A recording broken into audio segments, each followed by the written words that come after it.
Χαίρετε, πώς είστε? Γεια σας, τι κάνετε?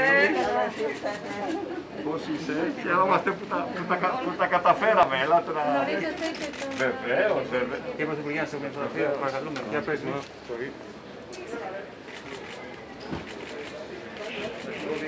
Χαιρόμαστε πάρα πολύ που τα καταφέραμε έστω για λίγο. Δεν θα μπορέσουμε μάλλον να καθίσουμε στο δίπλο. Πάμε να δούμε. Χαίρετε.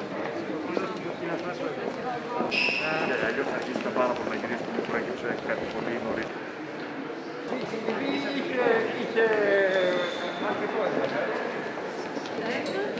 Και φαίνεται είναι ένα σπιτάκι. Χωρίς φωτογραφή.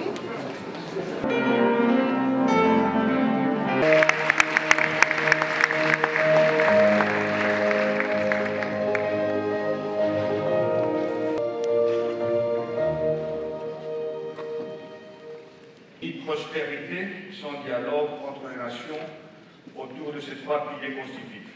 L'éducation.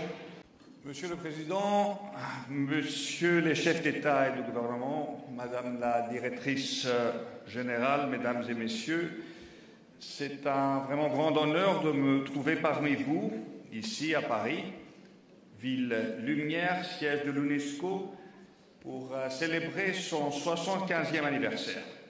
Une excellente opportunité pour réaffirmer la subscription de notre pays à l'esprit fondateur de cette organisation internationale très importante.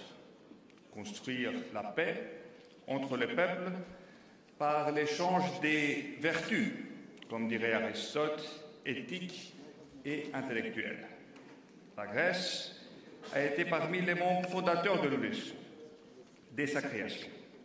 Ce n'est pas seulement notre confiance au multilatéralisme qui explique notre dévotion. C'est aussi notre conviction qu'il ne peut y avoir ni paix ni prospérité sans dialogue entre les nations autour de ces trois piliers constitutifs, l'éducation, la science et la culture. Nous croyons en l'éducation. C'est le seul moyen de saisir le fonctionnement d'un monde de plus en plus complexe. We also believe, ladies and gentlemen, in the countless possibilities offered by science and technology. Earlier this week at Olympia, that power of technology was on display with the launch of Ancient Olympia, Common Grounds, a unique collaboration with Microsoft that is harnessing the power of artificial intelligence and opening up a completely new way of expressing what our cultural heritage is all about. The scale and depth of Olympia's past can now be experienced on the site itself or remotely anywhere in the world using cutting-edge augmented reality tools. This is about using innovation to deliver a new frontier in the preservation and public understanding of our cultural heritage. A mission all the more critical given the changing times that we face. Because climate change, pollution, and international conflicts affect our present and shape our future. But they also have serious implications on our past. Our changing environment and extreme weather events pose a direct and growing threat to great monuments of civilization. It is that threat that persuaded us of the need of action, which is why we launched what we consider to be an important initiative called Addressing Climate Change Impacts on Cultural and Natural Heritage. And I would like to thank UNESCO for its invaluable support of that initiative. Of course, it is impossible to overstate the importance of and our commitment to the third pillar of UNESCO, culture.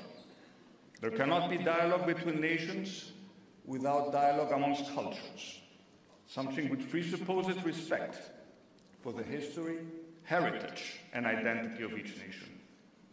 To my mind, that means that emblematic monuments inherently connected to the very identity of a nation should be a matter of that nation.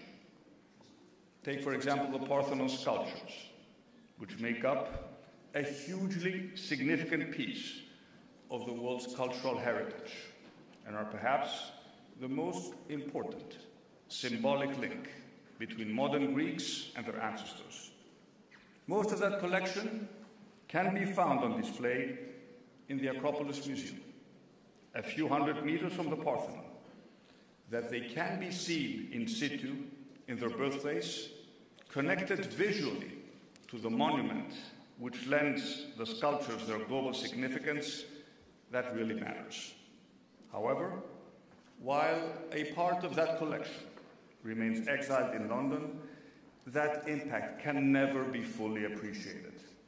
That is why I believe it is essential that the Parthenon marbles in London should be reunited with the majority of the Parthenon sculptures in Athens.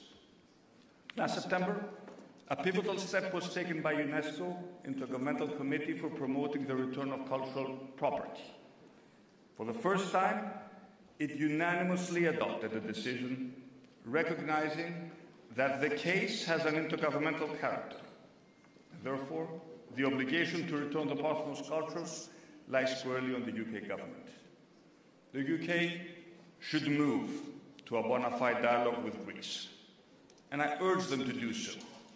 After all, this year marks the 200th anniversary of Greece's War of Independence, and there could be no better time now in which to reunite the missing sections of the Parthenon sculpture in their birthplace in Greece. Thank you very much for your attention. Future, but they also have serious implications on our past. It is impossible to overstate the importance of and our commitment to the third pillar of UNESCO, culture. There cannot be dialogue between nations without dialogue in their birthplace, connected visually to the monument which lends the sculptures their global significance. That really matters. However, while a part of that collection remains exiled in London, that impact can never be